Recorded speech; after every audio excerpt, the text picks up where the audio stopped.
Oh, we live in such interesting times. The leading message of the Democrat Party about Trump and J.D. Vance is weird. 300 times in one day, they called the two of them weird. I don't know about you, but the insults seem to be getting a bit more sophomoric. but in unison, when done in unison, it seems to be relatively effective, I suppose. Because people, I don't know, maybe that's relatable to people. Maybe we're getting dumber as a society. I don't know. Now, we're going to talk about that as well as men invading women's spaces. So we saw Miss Maryland win the Miss USA pageant. Miss Maryland was actually a guy. And then we have the women being beaten to death by men, not literally, but figuratively, in the Olympics. So we've got male athletes competing in women's sports. And this was, by the way, predicted by SouthPark. SouthPark hit another one. I don't know if you all have heard about the SouthPark's ability to predict things in the culture, but they're I think batting 1,000 on a lot of things. We're also going to talk about a Florida family who threatened to have their kids taken away because they are being trolled by people on Reddit who dislike Christians. It's a Christian family who travels around, homeschools their kids out of an RV. They drive them all over the country, and they post it on social media. Well, they're getting trolled, and now Florida authorities are threatening to take away their kids. We're going to talk about election fraud to the tune of hundreds of thousands, millions of dollars flowing through ActBlue via unsuspecting donors, people whose accounts are basically being spoofed so that they can run fraudulent charges and feed the Democrat political machine. We're also going to talk about the Venezuela election one more time because I did speak about it yesterday. We're going to talk about immigration in Amsterdam and places where the great replacement theory has already taken place, where people born in these countries are already outnumbered by immigrants. It's happening there. It will happen here. Let's talk about all this and so much more. I'm Jared. This is Continue Freedom.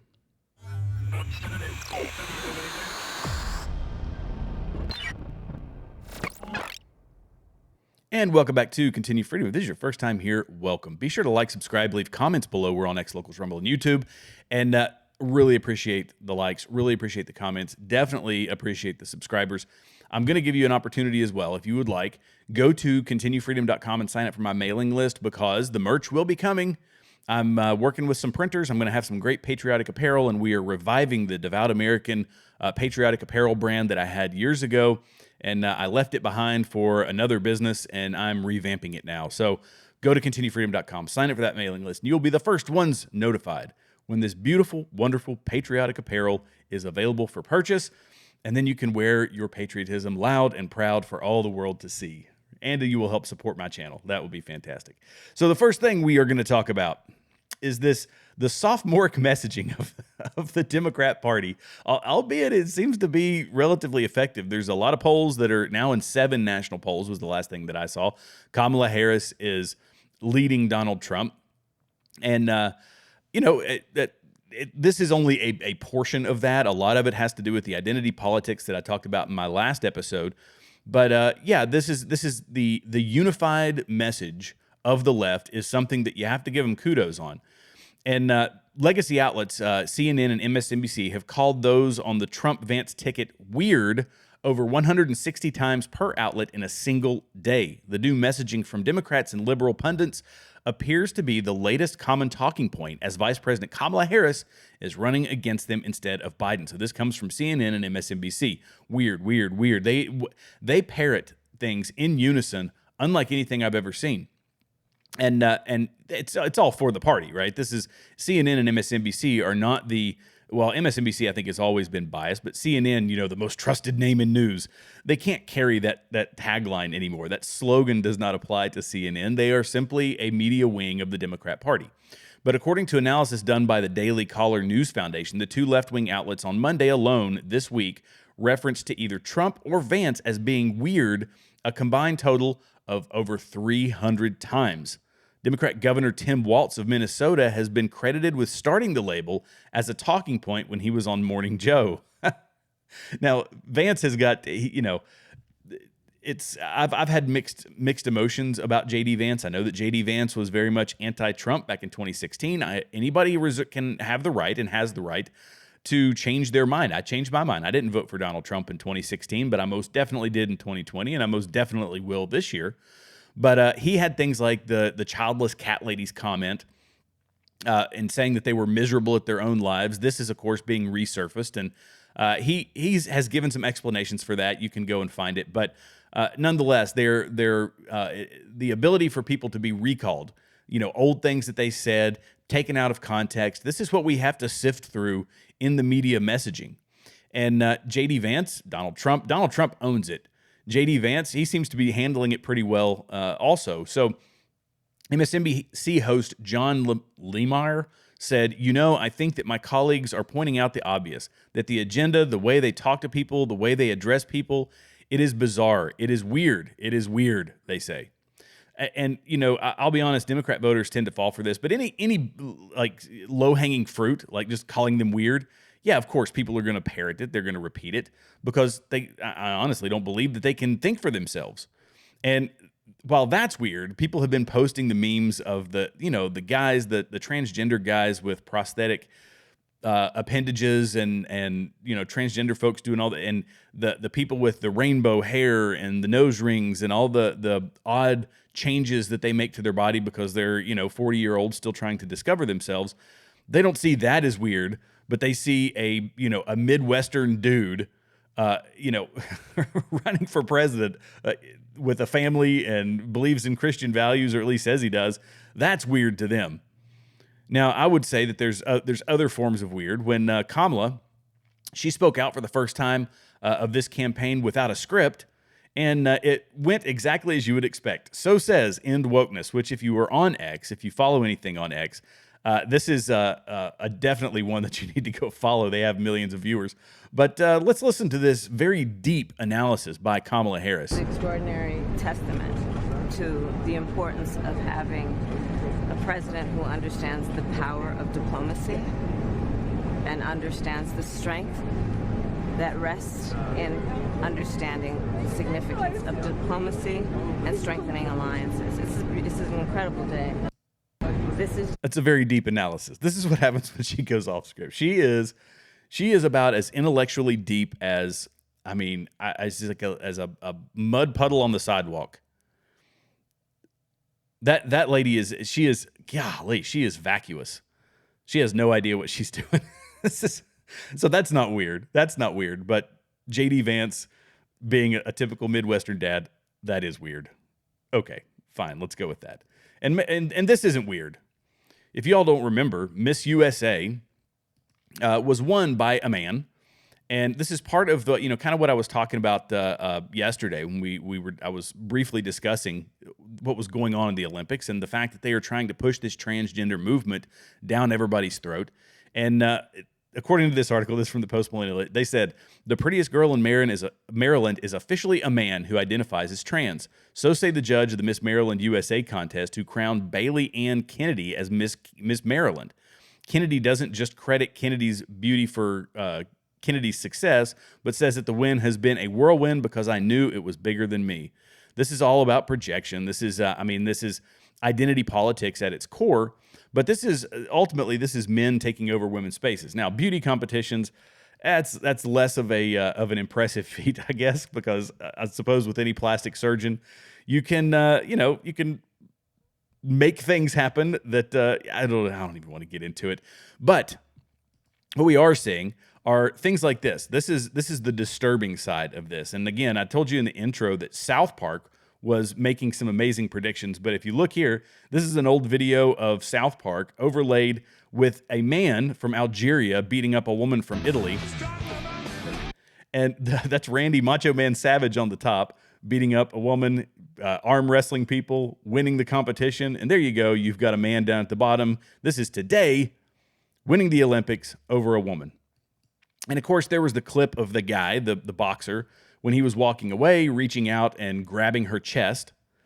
So not only a man beating up a woman, but also, I guess you could consider that sexual harassment. I go back to I tend to go back to biblical stuff, and I say that what is good will be evil, and what's evil will be good.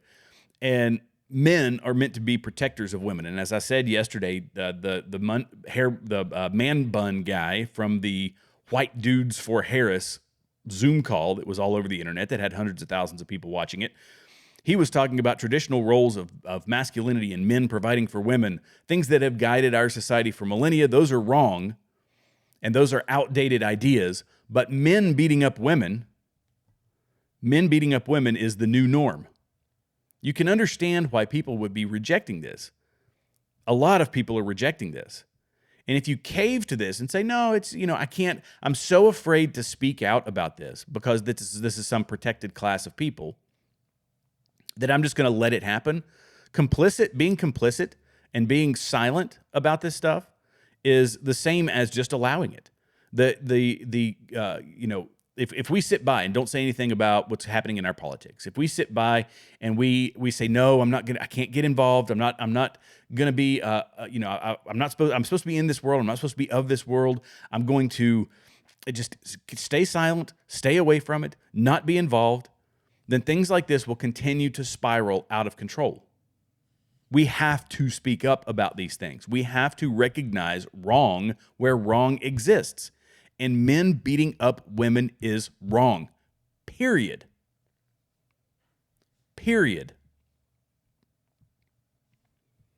Because the things that are good, that we know are good, that a lot of folks know are good, are like families who say, you know what, I don't want my kids to be in the, in the school systems. I don't trust the school systems. And so we're going to, we're going to homeschool our kids. And you know what? We're going to give them the opportunity to travel the country, to see more of this world than just our little cul-de-sac. We're going to broaden the horizons of our children. And what happens?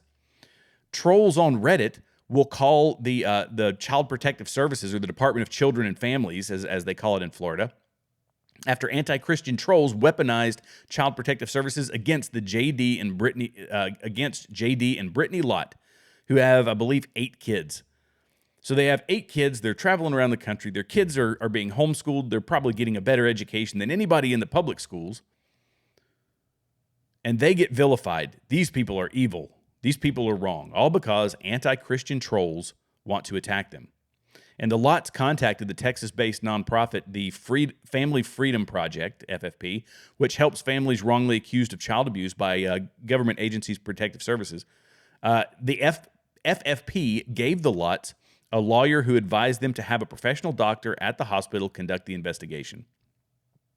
The doctor determined that because these Reddit trolls had said, oh, the baby looks lethargic, it looks jaundiced, it looks severely sunburned, but the doctor determined the 8-month-old baby was perfectly healthy and did not have jaundice, lethargy, or a severe sunburn. The other 7 children were also evaluated and were found to be in healthy condition, as reported by the outlet. The medical professional told the Lotts that the police would not be taking the kids into custody after his evaluation. J.D. Lott called the experience a knife to the heart. The Lott family decided to go public with the matter to bring awareness to families who have been wrongfully targeted by Child Protective Services. This is a similar situation to what I was discussing in my last episode about red flag laws. If you have a red flag law, we'll say that any right that you have, if it's to your kids, someone can make a claim, and when you give the certain amounts of authority to people outside of your family or to people who can influence your family, then it can be abused by, in this instance, people on Reddit. So this family has to go through the expense and the time and the trouble to defend themselves when a defense wasn't even necessary because of nefarious actors out there. When we talk about the Second Amendment, as an example, red flag laws are the same. It's the same concept.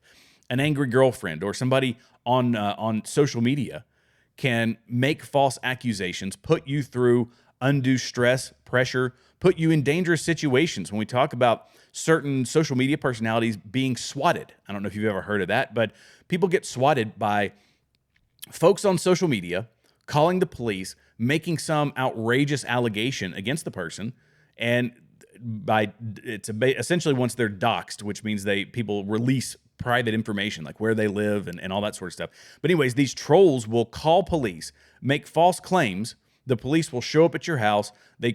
And their hope is that those commentators will be shot by the police. That police showing up unannounced to folks' houses will lead to death by police. This is a horrible misuse of the system, and it rarely results in people getting in trouble for it. So the system continues to be abused. These people continue to do it. But it's the same thing when we hand over our rights and liberties to a bureaucratic process, i.e., a mad ex-girlfriend or a mad former spouse or just somebody who hates you on social media, saying this person is a threat to other folks, and then they remove one of your rights, and you therefore have to petition the government to get those rights back. That is wrong. That is an inappropriate way to use federal authority. So this is why I'm entirely against red flag laws. But that doesn't mean that people aren't going to continue to abuse the system. But the people that do want this, by the way, that believe in more government authority over your life and over how you live your life, are the Democrats. And the Democrats are experiencing some woes right now because they've drawn these racial lines, and they've divided us along racial lines, as I say every time. This is the easiest way. This is the Marxist way to divide people. Well, there was a Blacks Against Harris Zoom call, and it was done by Dom Luker. He had 72,000 attendees in total, and they had some huge name folks on there, but he let a whole bunch of them speak. Everybody got to hear. They got to talk about how they don't like Kamala Harris. And so this is the response to the white dudes for Harris and the white women for Harris and all of that silliness. And part of me says, we've got to find a way to stop this. This whole blacks for this, whites for that, gays for this, trans against this. It's these little subsects. It needs to be the American people as a whole, unified in some way. And the conservative movement has had to latch on to these identity politics and take over these groups, right? It's taking back and trying to reunify us under the Republican or the conservative umbrella, because they've been divided over a long period of time.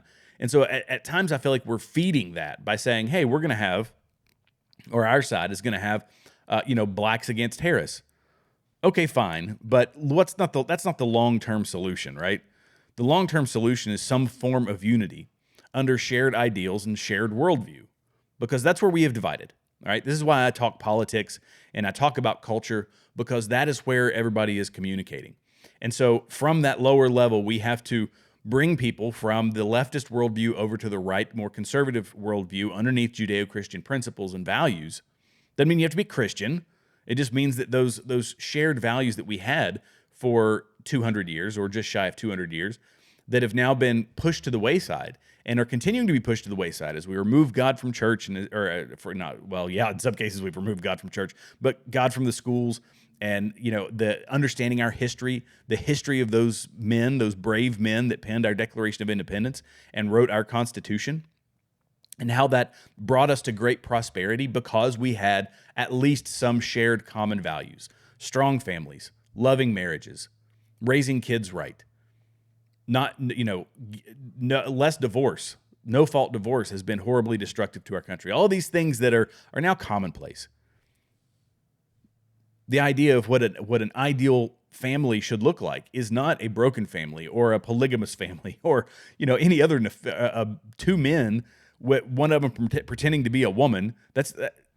Sorry, but there's no track record to show that is a healthy way for a society to run. And we have to go back to what made us great in the first place. And fiscal responsibility. I'll talk about that one as well. But they're going to try to win this, So we've got this. We've got the blacks against Harris. We got that Zoom call. But is it going to help? Because there is absolutely rampant voter fraud going on. This is from one of my favorite accounts. This is from Unusual Wales. And Democrats have now raised over $90 million since the day Joe Biden dropped out of the race and endorsed Kamala Harris. And this is per CNBC. Ghost donors. I did an episode on this a while back. And here's the data from a 65-year-old retired man living in a 962-square-foot house in Clawson, Michigan. From 2009 to 2023, the FEC has recorded him making over 15,600 separate donations to political campaigns. The list below shows the received campaign, the number of donations made. So basically, what happens is, if you want to know how they can get 888,000 donors to immediately open their wallets for Harris less than one day after Biden's surprise withdrawal from the race, read my thread on. And so here's These are people, this is numbers of donations that they have made. So people making 600 different donations, 557, 900, or 517 donations, 482 donations. Thousands of dollars. These are ghost donors, small amounts that don't really trigger anything, but there's boatloads of them. And then when they go to ask people, there's a video I'm going to show you here in a second where they go and ask this lady. In fact, I'll show this one to you now. Listen to this. 22. I have here just to the organization ActBlue that you donated 865 times throughout the year, totaling of $5,863.19. No way. And then 2021, you donated 1,103 times, worth about $7,997. Not at all. Okay. And 2020, this might be possible because it's a low number. 2020, 205 times, Possibly. worth $3,071.09. That sounds more logical. I don't. The other ones. And then from 2018, 2018 to 2019, just 9 times, about $160. Yeah. Okay. But so total, I have from 2018 to 2022 total. You donated 2,182 times, worth of $17,092.82. We're retired school teachers. We don't have that big of a pile. So this is what we're up against. People that are obviously scamming the system, cheating the system. And we saw it in just in the counting of votes when we go back to 2020. I highlighted this yesterday that, in Venezuela, they had this odd turn of events where Maduro was behind and his opposition was beating him by 30 and 40%. And then overnight, boom, there's this massive spike in votes and he's winning. Oh, it's crazy. Well, some of the internet sleuths did a fantastic job here. And they showed us on the left, we have Venezuela's election graph. Oh, see that little spike right there? Yeah, there you go. Doesn't that look familiar? Yep, because here's the Georgia voting graph, the election graph. Similar concept. What happened in Venezuela happened in Georgia, socialist playbook. Take over the elections, fraudulent elections, maintain power at any cost. Crazy. Absolutely crazy. And that was that lady I just showed you. She was a school teacher, a retired school teacher, her and her husband, in Franklin, Tennessee. Bless their hearts. And there's other ways that they can do this, right? So it can be through illegal immigration, which we know is a significant problem. But this has already happened in other places. We talk about the Great Replacement Theory, which they say is some racist dog whistle or whatever you want to call it. Great Replacement Theory, flipping the script. And Chuck Schumer came out and told us, oh, no, it's just because we're not having kids. We need to bring in as many people as we can. Who's going to do all the hard labor because we're not having kids to do the hard labor? It's 4 votes. It's 100% 4 votes. It's to entirely change the culture and shift it into something that is shifted to or get enough votes of people who do not buy into the American system, who have not assimilated, who do not understand our shared values, who don't understand our Constitution, that will just simply vote. You give them a little money, they'll vote how you tell them to vote. Well, this is already happening in other countries. This is a fascinating video. Listen to this. 6% migrants. The Hague, 58% migrants. Rotterdam, almost 60% migrants. And of course, most of these immigrants come from non-Christian, non-Western, African and Middle Eastern countries. Conclusion. The Dutch population is already outnumbered in the majority of our cities. But let's look onwards. London, 54% migrants. Again, conclusion, native population outnumbered. Brussels, color me shocked, 70% migrants. Conclusion, native population majorly outnumbered. And other Europeans will, of course, follow suit soon if they haven't already. So I'm going to draw the forbidden conclusion here.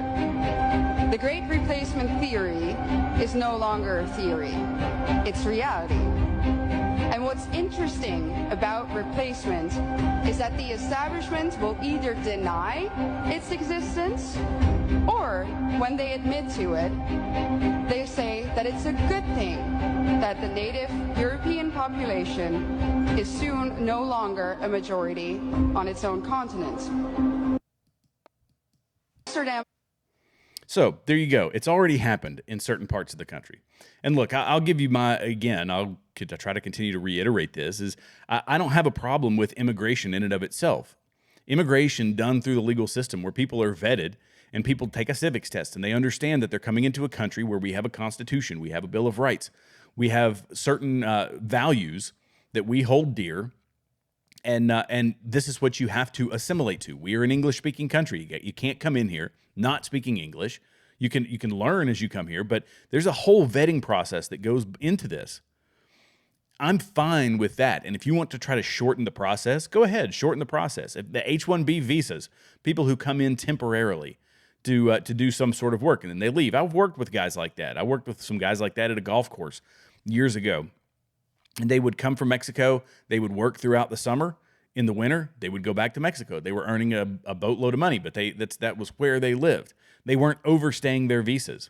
The problem is we have opened up the visa system. We've opened up the southern border. We've opened up our visa system. We allow people to overstay those visas, and there is no enforcement of that. Therefore, you have all these things combined. That's how you get 20 million people who are not American citizens, who will not assimilate, who do not have our shared values, who could be terrorists, who could be have nefarious intent for countries hostile to America.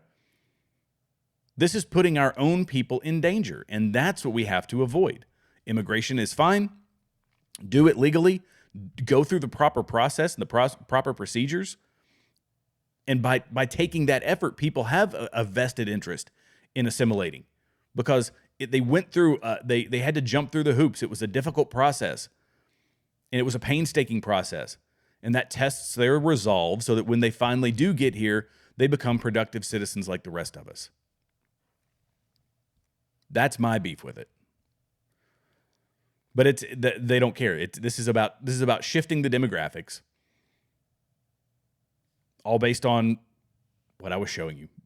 Winning elections. That's all that matters to them. That's all that matters. The outcome, the consequences to their actions do not matter. Same thing with the green agenda. You know, they don't care about how much it costs. I was listening to Senator Kennedy today, Senator John Kennedy. He was questioning these folks, these EV experts. And he was saying, how much is this going to cost? How much is this going to cost? How much is this going to cost the taxpayer? They would not answer or could not answer because they don't care about the cost. They don't care about inflation. They don't care about the long-term impacts of their decisions. All that matters is virtue signaling. All that matters is maintaining power, winning elections. Damn the consequences. So anyway, thank you all so much for watching. Be sure to like, subscribe, leave comments below. We're on X Locals, Rumble, and YouTube, and I will see you in the next video. Love you guys.